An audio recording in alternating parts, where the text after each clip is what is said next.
Good morning, folks, and thanks for inviting me here on the panel. Really excited to be part of this very esteemed group. Everyone is doing AI. The answer for all your problems is AI, and I think that's pretty much what we started with. But for those of us who are practitioners, the reality is very different. You would see and hear a number of things about everybody's doing AI, but. So what's the but there? And over the next 30 to 40 minutes, let's try and figure out, how people are applying this, how that problem is getting solved, and how we are going from ideas to practice to production. Before we start, maybe just go along the line, and this is a fairly long panel. A quick introduction, if you could just introduce yourself and what you're doing with AI in a couple of sentences. Start with you, Ram. Yeah, hi everyone, good morning. I'm from Cash Free Payments.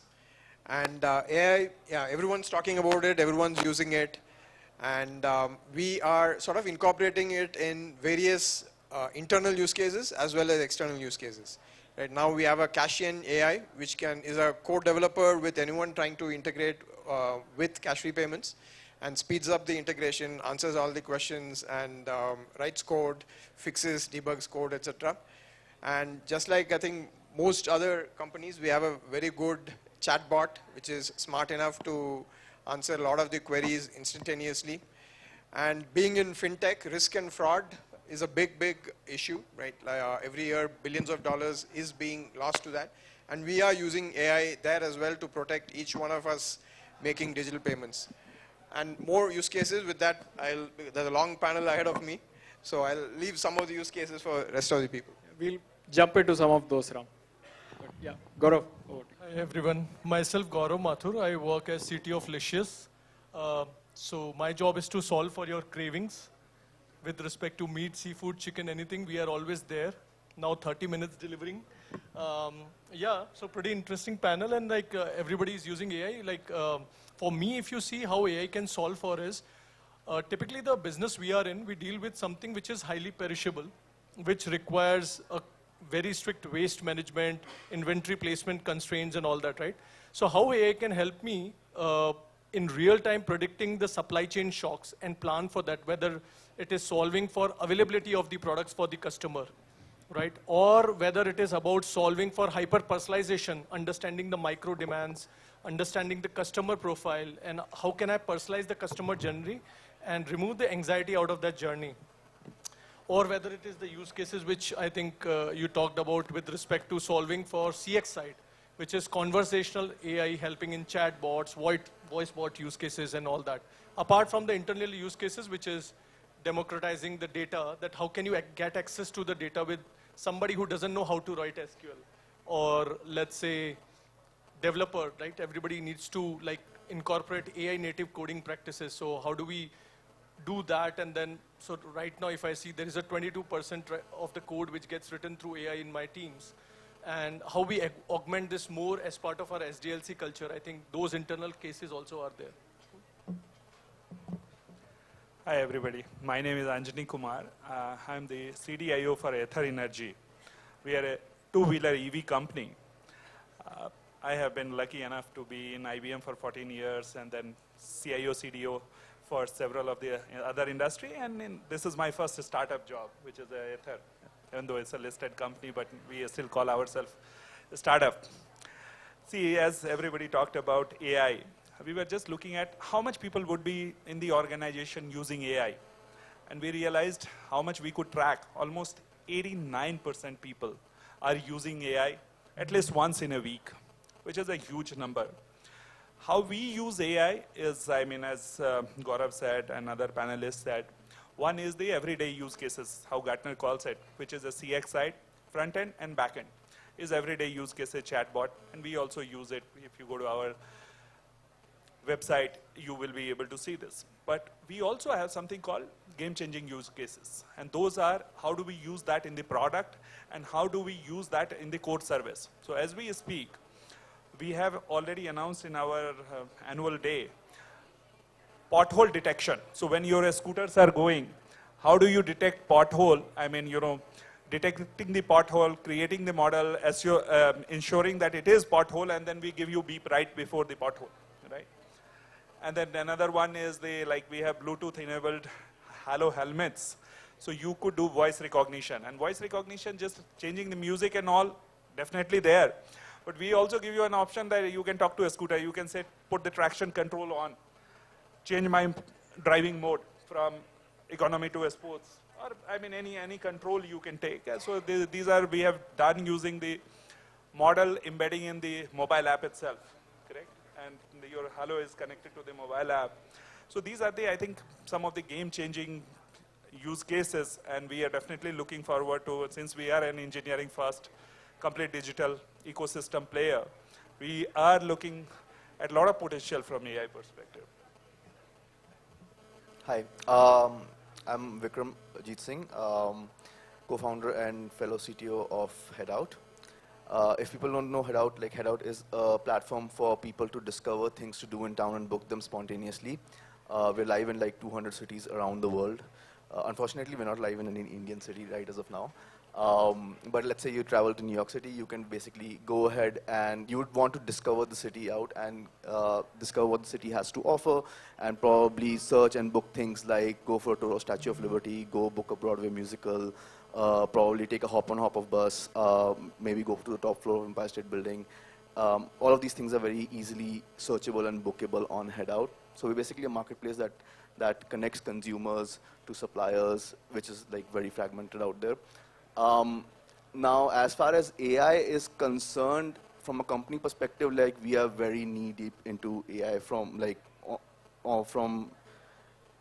almost every department out there is basically integrating AI in some form or factor. So if I have to bifurcate how we are using AI, I'll probably bifurcate it into 3 buckets. One is internal facing, one is external user facing, and one is moonshot. Internal will be probably what every company is doing, just take any department and whatever things that they are doing, just augment AI on that. That will be for developers, it'll help you out in all your coding life cycle. For marketeers, very easy content generation and stuff. For legal people, just very easy to go ahead and figure out what all things are being talked about in legal documents and go forward, take things forward from there. Supply operations like demand forecasting, dynamic pricing and stuff. From a external bucket perspective, it will be features like augmenting AI on search results, for dynamic pricing, for AI chatbots, and all of these things are something that we are just basically building features upon. We will have AI helping out in building itineraries, etc.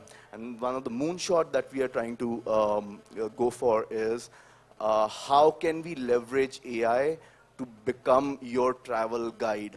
So, and travel guide can be open in perspective, can be closed, hey, you're going to a museum, can there be an audio guide which is completely AI augmented. You will have so many audio tours where you have these hardware devices, they're very static in nature, but you can have an AI which is actually talking to you. You can ask questions back to it, it will reply back and stuff, and it will guide you through the whole thing. You navigate out of the trajectory that you have inside that museum, it will guide you back to that. You can scan something and it will tell you more about that. You can ask more questions, it will have all the data ingested around all the different, let's say, paintings or whatever architecture things they are. And this can be done for almost everything out there. So there are some pilot things that we have started out for Tower of London and for Westminster and stuff.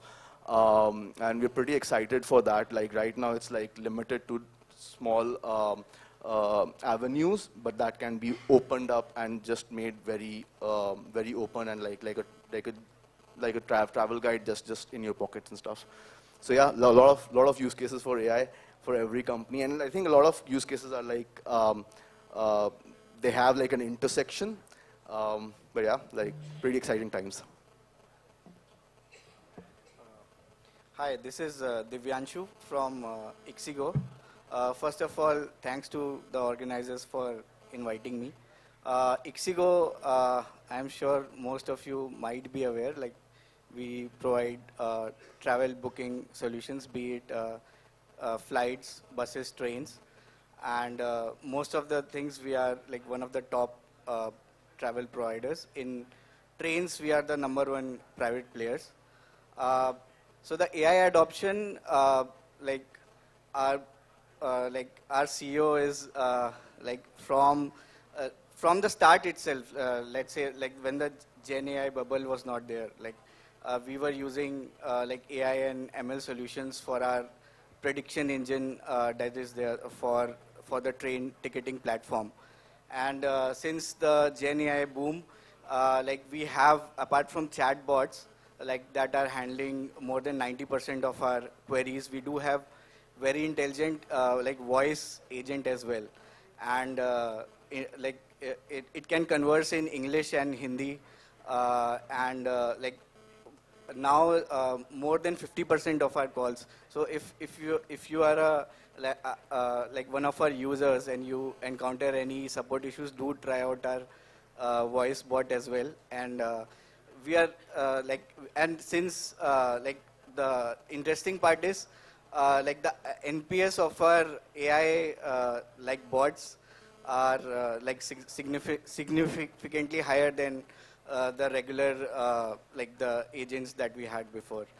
And like internal tools, yeah, few of our again projects are similar to like some of our projects are sort of ambitious, and I'm not sure if I can talk about it, but some of the internal tools that we have built is for product managers. Basically all of the data insights, most of the data insights are happening through a chat agent now. So that is like one of the internal tools that is currently already being used in our organization, and all is built in-house. Hi, I'm Kaushik. I'm from Razorpay. Razorpay is helping businesses manage their money, money in, money out.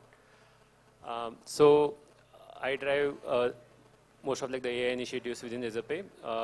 Today at Razorpay, I would say that we have like a very strong AI first culture where not just engineers or product managers, even marketing, sales, even ops people think about AI first solutions in their day-to-day lives. So we can think of AI initiatives in 3 buckets. One is where we help our customers in their journey. It could be onboarding, integrations, support. Second would be internal efficiencies, internal productivity. So again here, not just engineers, everyone from product designers, analysts, ops people, how can they use AI to make their lives better? How can they think about solutions AI first? And third is like all kinds of innovation where we are working with like large players on thinking about how can AI change in the whole payment industry itself. So yeah. Hey, I'm Rama. I'm from Portia. Portia is a home healthcare company where we offer medical services at home. And today we use AI in we're trying to use AI in a few segments, see how it flows out. One is the folks who come to us for services, can we use AI to profile them better? Figure out, are they able to benefit from all the services that they should be benefiting from, how we can expand on that. I think second is internal productivity is a big game changer for us, because in the market that we are, it's a pretty fragmented market and there are a lot of small players. So making sure that we are able to use AI to increase our overall productivity is going to be critical in terms of how we run things. Third, we are also tie up with pharma companies where we do patient PAP programs. So in those PAP programs, we need to make sure that A, the documentation, and B, all the potential frauds around that. So while there's a lot of manual work involved in that, AI is something we're looking at how to control and identify potential loopholes and that people are trying to exploit. So we're seeing how that goes. Thank you. Hi everyone, this is Rakesh Patil here, co-founder CTO for Beyond Appliances. I just briefly like what Beyond Appliances is. Beyond Appliances is into a kitchen automation where we build next generation cooktops, hobs, chimney for the kitchens, and where, as you know, AI has been useful for many of the industry, whereas for a product design company and a D2C company where customer experience is required, the AI has helped us to build any product which has to be designed, right? It requires a product innovation, concept generation, and other things. Whereas AI makes sure that a lot of product innovation, screening, and concept development are done within a small amount of time. You can use a lot of tools and give the prompts that I want a chimney with an Android display, and it gives you a prompt, different types of images, and you can see that how the aesthetically the product looks like. After that, once you have finalized, okay, these are the different types of model available, which model to go in terms of cost and everything, you finalize and start building a prototype for the same. Coming to the customer side, what we have done is we are trying to solve a basic issue what customer have been facing in the kitchen. Like if you have seen, like kitchen industry has not been changed for last 10 decades. Like whatever cooktop or chimney your mother has been using, the same chimney and hobs have been used in the same generation also. What we have designed is a next generation chimney which helps to have your recipes. You can give a voice command, it gives a reminders, it sets your lot of things. And in terms of our cooktop, we have a timer. Example, you want to boil your milk and keep it for 5 minutes and leave from the kitchen, it automatically turns off after 5 minutes. You have a flame failure devices, you have a whistle counter. जैसे कि आपने हर दिन घर पे pressure cooker use होता है, like you want to turn it off by 3 pressure cookers. You not to wait in the kitchen until the 3 whistle counts happen and you manually turn it off. You just set the pressure vessel cooker and set for 3 counts or 4 counts and just get out of the kitchen and the cooktop or hob does the job for you. These are the next level of what AI we want to build on the kitchen. And thank you for being part of this. Hi, my name is Krithika. Interesting to be the only lady on a long panel. This is unusual for me. But I'm happy to be here. So I'm the Chief Product and AI Officer of Scriptbox, among one of the hats that I wear. So I'm going to ask a quick question. All of you can think yourself about it. How many of you feel extremely confident that you're going to have enough money to last your lifetime up to 100? Basically, you're going to work for 40 years and you have enough for the next 60 years, right? So that's the problem that Scriptbox is solving. Right? So we are on a mission to help 1 million families, Indian families, be financially free and meet all their financial goals, whether it might be child's education, buying a home, buying a car, a lifestyle, retirement of a particular this. So that's the mission we are in. We are a little different from most of the players in this market. Right? So the way we approach it is we don't just let our clients buy and sell securities or funds on our platform, but we actually give them personalized advice on what funds to buy, when to buy, how much do you need, how do you actually plan for your life, and that's really our positioning. We've been quite successful at it so far. We have grown from about 1,000 crores about 5 years to about 21,000 crores of client money handled today. And we are continuing to grow fast. So clearly AI plays a very important role. So any new tech that comes in, we are always trying to absorb and see how we can get this personalization experience even better for our clients. So we have used AI in 3 different places so far. And I will say used with quotes. I would say experimented in some places, used in other places, production in very few places. So one is, I think the speed of our proof of concept or experiments has tremendously increased. So from a matter of weeks, it's come down to a matter of days. So we can do a launch in 2 or 3 days, which used to take us several weeks to do before. I think that's one big thing. The second thing is a lot, I think some of my co-panelists talked about it, is in terms of productivity of the product, tech and AI teams, how they work together, how code gets written first, how from a product spec to code you can go much faster even when you're trying to scale. So that's been the second thing. We've also done some stuff in terms of customer advice sharing. So one of the big things in finance is you like to talk to a person and get good advice as versus get advice from a platform. So how do you bridge that gap? And so we've done a number of AI experiments which have been quite successful for us on that. So these are the places we've used AI so far. Fantastic. Thanks a lot, folks. Yes, this is actually a long panel. Interestingly, in a lot of the introductions, we covered some of the things that I wanted to ask you about, but we'll probably do one round, and probably that's all we'll have time for, with a little deep down, and split the questions across this team, right? What stood out for me very interesting is just across this set of people, how many different use cases we have across, whether it is health, finance, travel, kitchen appliances, right? And that's really interesting for me. So broadly, I think, and everybody sort of alluded to this, you use, or you could break down your use cases into three parts, right? One is how you use it internally to improve your developer productivity or internal use cases. How do you actually make it part of your product and make it easier for customers to use your product? And the third one is operationalizing it, using it in your chatbots or logistics or things like that, right? So a question to Divyanshu, Kaushik, and Rakesh, and maybe you can take it in turns, right? Everybody's using AI, great. But what's your ROI there? How are you measuring the ROI? Is it, or are you saying, chalo, let's use it first, and then we'll measure it later? Or do you actually have use cases where you put it in production and you actually seen a difference in your bottom line? So Divyanshu, maybe you can start.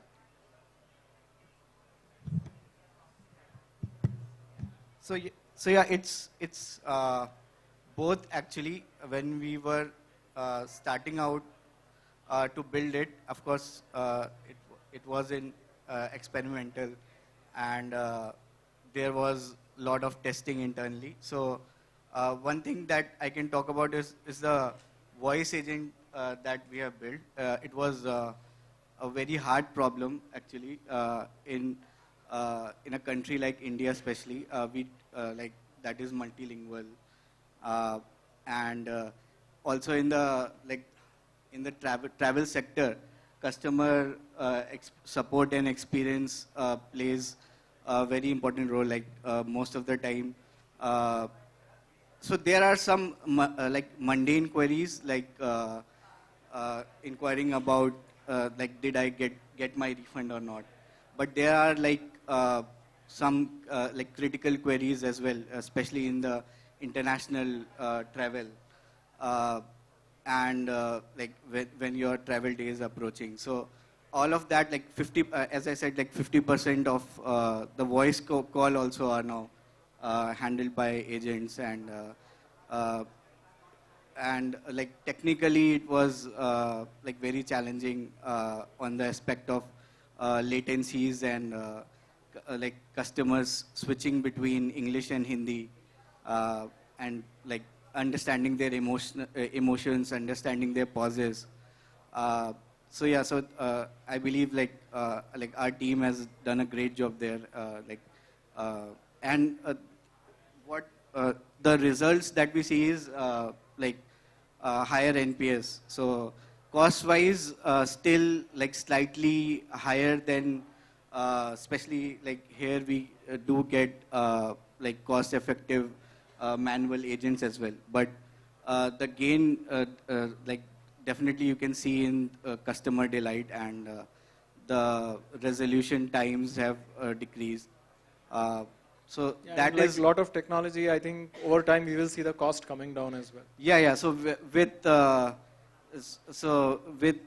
bigger companies as well, like OpenAI and Google, also like working on that. As the model improves and as the model like becomes cost effective, like in future, like yeah. So right now, like every tech company has to explore it. Absolutely. Yeah, like and not care about that cost aspect. And you can see like how the models are also like improving. Like in months they are improving. Yes, so absolutely. yeah, so Okay, the cool. technology that we had built, let's say 6 months before, we see that it is like efficiency-wise, it has grown like more than 50% in just 6 months with the same code. Yeah. And yeah, that's it's just the ROI, I with guess. with the model improvements. Great. And internal tools like if some, internal tools also like so one of the most helpful tool that we have built internally is for our product managers that we have built a like sort of a data aggregator agent. Like it can get data and insights from all of our internal databases or from our content and all. And based on that, like our product managers can directly ask questions to that tool. So that is also like incredibly helpful in getting insights quickly for the product managers. Fantastic. Yeah. Kaushik, you want to go next? So for us, like the ROI is very evident in customer support. It is reduction of tickets and faster resolution of tickets. Not just having a conversation, but actually reaching closure faster, and with high CSAT, high NPS at the same time. The reopens are also at like a all-time low, so that is like very. Any ROI in your core product? Do you have any examples at all? Sure. In the core product, like it is about like customer onboarding and integration. Okay. Also, that is also which is faster. That makes sense. So yeah, in the core product, that's definitely there. Fantastic. Rakesh? I think everyone had told like customer success or like customer experience has been one of the low-hanging fruit for AI. Absolutely. Where everyone has tried to at their best and implemented it. As for beyond appliance also, we did the same. And as per ROI, if you want to get the real numbers right. So what happened in Big Billion Day, we had number of call flow. We did not wanted to hire number of agents and hire people. So what we did is we pre-planned and hired a bots, like 4 to 5 bots, and to take up the number of calls. One is availability of the agents 24/7. Like you do not have other agents to be available 24/7. It was a voice able agent real time. So what happened? It was charging us close to around 5 rupees per minute per call. And we, with this actual listing, we are able to spend around 30,000 rupees per agent for That's 2 amazing. months. 2 months. It was a peak demand. I did not want to hire the agent and train them, then use them. Rather than hire a bot, keep it them. Whenever you want to have an off season, you have a bigger season, today Correct. take it up. Yeah. And once as you told, once the commercials starts improving, I think instead of hiring agents, you start hiring a bots, number of bots, which will eventually be more cheaper and more easier to interact with. Great. It's a great example. A question to the next group. Krithika, I'm going to surprise on you. This is not your question. I'm going to move you to the next one. So this will be to Krithika, Gaurav, and Rama. I think there's a lot of experiments. Krithika, you particularly alluded to that, right? You look at a lot of the new developments, see where you can apply it, right? But taking it from an experiment, successful pilot to making it production ready, it's a very different game, right? Developers like to sit inside their own ivory castles, imagine that they've solved world hunger, and then you take it out and somebody uses it in a way that you haven't even thought about.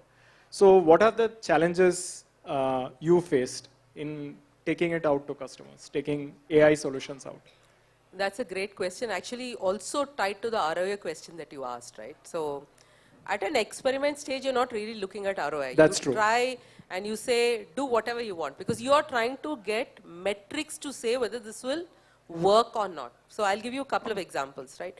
So, we wrote a agent which would, agent, bot, whatever, multiple things, which would look for any issue, look into the code and say exactly what you needed to fix, any customer issue that gets reported, right? Seems very simple, seems like it should just get adopted. But it took us an incredible amount of time to get that adopted. When I say incredible, months instead of what I expected as days. Correct. Because one, we missed out things like, we have to integrate this into the tool.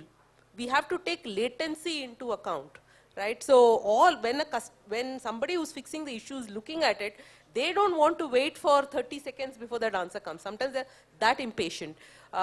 They don't want to go to a separate tool and then say what is the answer and then come back and do it. They want It's it actually a very integrated into it. interesting metric from Amazon, which says, and this has been published, I think, a little over a year ago, which says that every 100 milliseconds you reduce in your response actually results in a few $1 million in your bottom line. Correct. I completely agree, and that's even more true for our customer-facing. So, for example, we have a financial planning module where to explain the financial plan, we get a personalized video that gets generated for the client, and that is AI-based. It takes the plan and generates a story and a bunch of slides and a video and all of that. We actually acquired a company to help us with that technology. We launched it, people liked it a lot. Within 2 months, we got 100,000. But at every point in time, the only message that we would get back is, hey, it takes 1 minute for this video to generate. Hey, it takes 2 minutes. So latency issues about actually knowing what it takes to scale the product for production. So in experiment, everything works. You get great metrics. It's great, right? You don't mind waiting even 2 minutes. That's true. The other challenge, the second challenge I think we guys have particularly, which not everyone in the panel will have, is regulation. Regulation is very unclear in financial services right now about where we can use AI for customer facing, where we can't. Sometimes you feel like you're guessing and then you know that this experiment and thing can work, but you actually hold yourself back till that regulation is actually clear for you because you don't want to err on that side. That is dangerous for you. So I think these are the two big challenges: people adoption and getting it really, really simple, latency and regulation for us in terms of scaling it. Thanks, Krithika. That was a great answer. Rama, what challenges can you share? So I think the first one, very similar. So when you profile patients, we have their medical data. And I think we're trying to figure out how much of it we can really share externally. Anonymized fashion, sure. But then you need to build the entire structure to anonymize, de-anonymize, figure out no data is really leaking over there, all the controls on that. So that's still, I think, a little bit of a work in progress kind of a thing. The second is the agents that you're building. I think the question that comes up, and I don't think you have an answer to this also, is this whole emerging area of prompt injection. Absolutely. Which I don't think we have a good handle on as yet, apart from examples and how people are using it, misusing it. That's something I think we need to get a little bit more clarity on before we can say that, it's like antivirus, a lot more confident now. Yeah. But I think this one is a little bit of an iffy thing. Somebody said it very correctly. The good guys have to get it right all the time. The bad guys need to get it right just once. Yeah. And the other aspect is just in terms of expectation setting. So, and this is a tool that I think, not that we built, but people are using. So we create these small training videos for all our clinicians. And language plays a key role. Now, so obviously the obvious use case that stands out over there is, can I auto-translate the voiceover into our multiple languages, because we serve all India. Right. Conceptually, it looks very simple, right? But when we start doing it, we suddenly find that the conversion agent adds its own script. It puts stuff in other languages we never expected it to put over there. And there's a lot of then cleanup on that, which then begs the question at times, should we be doing this right now? But I think it's all part of how we evolve and give the... I think we've all done this enough number of times with much more rudimentary technology. Just that given the power of this, the impact is much larger if it goes wrong. Yeah. I think each of us would have at least close to 2 decades of experience or so, roughly along those lines. But most of it has been in the heuristic or deterministic world of programming, right? You do the same thing 100 times, you get the same output. And now suddenly you're faced with a technology that gets it right 99 times out of 100. But the one time that it doesn't, you'll have egg on your face. So that's definitely a challenge. Gaurav, maybe something you want to share in these lines. What are the challenges to going to production? Yeah, so I think prototyping and then going to production scale are always two different ends of the paradigm, right? Like it has always been there. The challenge with AI is that people start with thinking it as a silver bullet which will solve all of their problem in a one shot, right? Which is not the case in I prototype. was talking to someone, I said, Server Roga Nivarini, AI. So when you are in a prototype world, it's very easy to feel, wow, what a solution we have in our hand. It will scale so fast, right? Everybody would have gone through that journey. But I think the kind of plumbing, so AI works on a context. The better the context, the better the AI outputs could be, right? Like to building that. So when you have a system which are evolving at a very fast pace, right? Where you have new services, where you have legacy systems, how do you build that plumbing systems where the systems can emit the signals and consume the signals? So how do you build that kind of interoperability within the new and the existing systems to talk in the terms where you can ingest that data to AI and then make sense out of it? So a lot of plumbing works needs to be done when you take things to production. One example I'll give you. Like one internal use case, small use case we were experimenting, there was no solution at that point in time is, if I talk in English, can I get the data? So let's say revenue data for power users for last 5 days, what was that? I'll talk like that and I should get my report out, right? So if you work with, let's say, Claude or let's say any other model, GPT models or anything, right? Like when you work on a smaller base, it works out pretty well. But then you see, when you expand your base, right, with respect to all the revenue use cases, all those tables, then all the category tables, then all the planning tables, across the industry when you want to expand these use cases, now suddenly you realize that your accuracy dropped to a bombing low number. And then people will start saying, no, it doesn't work, it's a hype. That's true. Right? So how you build that confidence again? Then you figure out, oh no, we need to build a data catalog. Once you build data catalog, then you figure out, oh, we need to give AI examples of some of the results so that it predicts better. Examples. Then maybe you would say that we'll give some sample queries to understand the data better. So slowly and gradually you understand, as we are evolving, the SDLCs are evolving, we are also understanding how to leverage it better.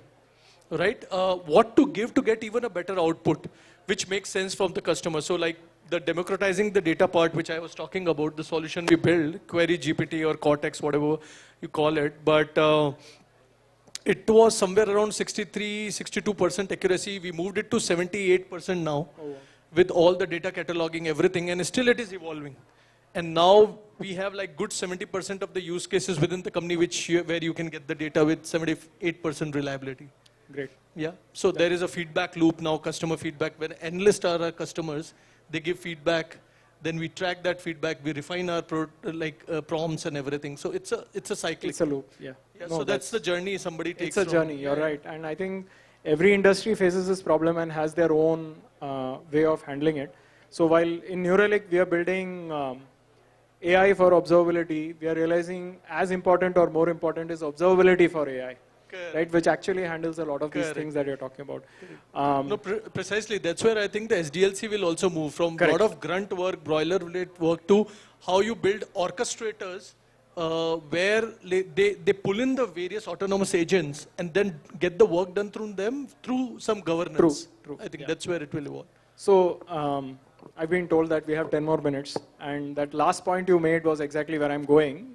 So this is to Ram, Vikram, Jeet, and Anjani, right? And we are talking about finance, we are talking about travel, and again, a different kind of travel with Anjani, more of automotive. But Krithika referred to this a little bit, and Gaurav closed with this, right?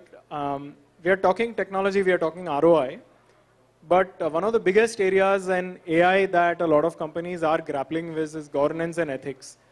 Even if you see in India, barely we have the DPDP laws which talk about the governance of handling data and PII information, which has been dealt with a lot of countries even a decade ago. And now we have this new monster in the room. So is this something you guys are thinking about, talking about, or doing something about? Thoughts? Maybe start with Ram. Yeah, being from the fintech industry, we are regulated on multiple fronts. So data privacy, both internally and externally, is sort of very important. And AI being so powerful, and if we feed it all the data without the right governance, it's going to be a problem. So we are building it baked in. Cool. Vikram, a few words on this. Choose the next one. Sure.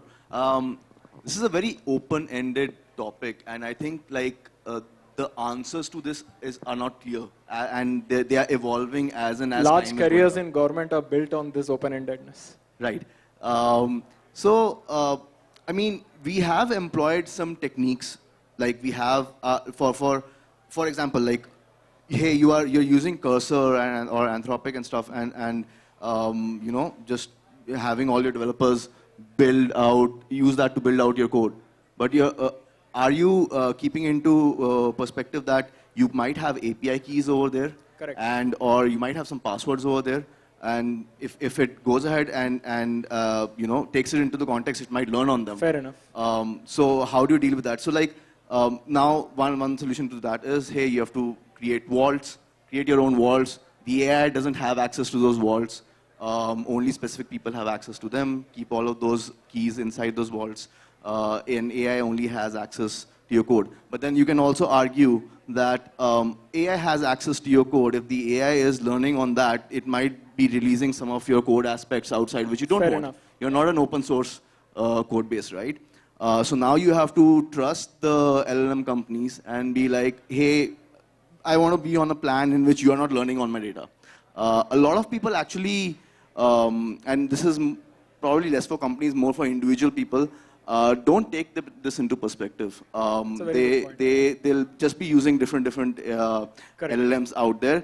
Most people would not have even seen what are the policies in which are they even training on my You data. just scroll down and check the box. Yeah, exactly. Have they even looked at whether those checkboxes are there, right?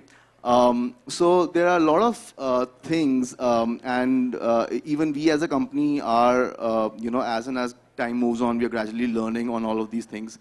One of the things that I, you know, try to keep on enforcing is you have to read those policies beforehand before using any AI Very tool. important. That's very, very important. And of course, then you can Extremely talk. foundational, what you're saying. Very, very, very foundational. And then you have to talk about, hey, can you have some training programs in your company of how do you think about the policies of privacy and ethics? Actually, a lot of things you're saying, I think companies are learning that. Right. Sorry, I'm going to cut you off in the interest of time. For sure. Anjani, you want to close with this? Any passing remarks? Sure. So I think McKinsey just released a state of AI, and they said Yeah, I just saw that. 25% of the results which tech leaders are seeing are wrong, actually. So, I mean, you know, there are 3-4 aspects which we are considering. It's wrong. You don't realize you're making decisions on that. Correct. So, do enough testing, do enough first alpha level, beta level, and then go to the crowd. So that's one thing which we are doing. Second thing is, when I was talking about the pothole. Is it explainable to the model? Is model explainable?